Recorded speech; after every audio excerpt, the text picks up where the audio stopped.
this would be the time we'd hear from the squad about Afghanistan. You see all these videos of Afghanis trying to hang on to planes, get out of there. Another movie idea, if I may be so bold to suggest another movie idea called Escape from Kabul, starring Kumail Nanjiani, who is now an action hero. He went from alt-scene comic to a fucking MMA fighter. So he would star in Escape from Kabul, where he would get all those refugees out and safe to Minnesota and St. Louis. You know? Escape from Kabul. Pete Davidson, I love you to death, guy. I don't know what Smart Water's paying you, but they have fucking taken over Twitter just like the Taliban. You gotta love Twitter. You gotta love Twitter. Facebook, obviously they own WhatsApp and Instagram, have banned the Taliban. There's something very funny about terrorist organizations on social media. You know, there's something very funny about them being like, death to Israel, and then there's like a banana emoji. It's very funny, like, that the terrorist organization may or may not have a Patreon page for bonus episodes. Where and OnlyFans. If you would like to see, we have extra bonus behind of slicing heads, exclusive $20 member. If you want to see journalists with his head loss,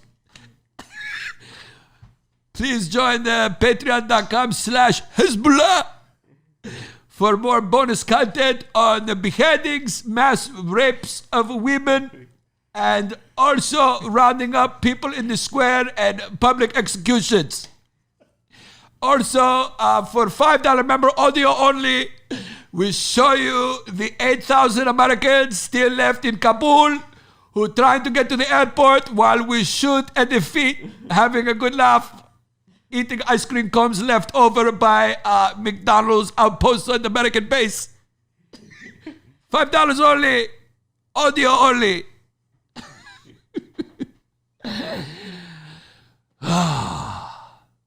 I mean, that's did you see that video of the Taliban working out in the... Yeah. First of all, dog, United States has spent $1 trillion in there to set up a fucking budget Holiday Inn gym in his palace. I mean, that fucking gym looked like it was from the 1980s. I mean, can we not get one Peloton bike in there for the president, for the puppet president of Afghanistan?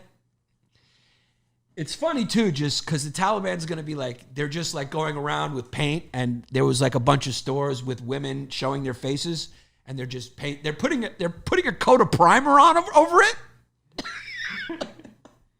So they're just going around to all these Western stores and just putting a coat of primer over it before they paint it black. It's really funny. They just came in. They're going to be making some new changes. Jesse's familiar with that. It's the same thing when a new CEO comes in.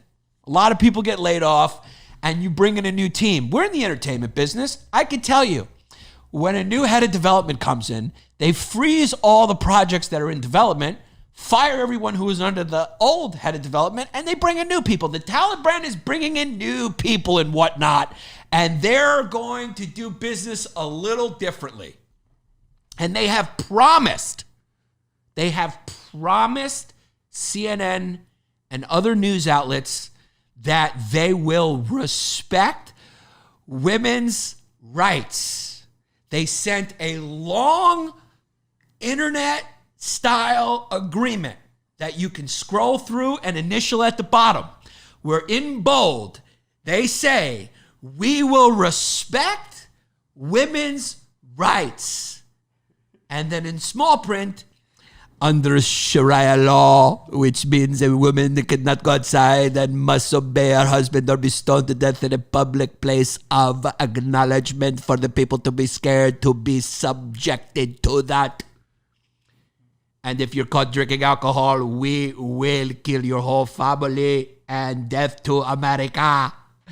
Our job is jihad, and we will not stop until Islam has taken over all of America. We will start from Atlantic Avenue, even though we've been pushed out by people who pay large prices, gentrifiers. We will make a comeback, and I will open a carpet store on Atlantic Avenue, and we will start the jihad from there.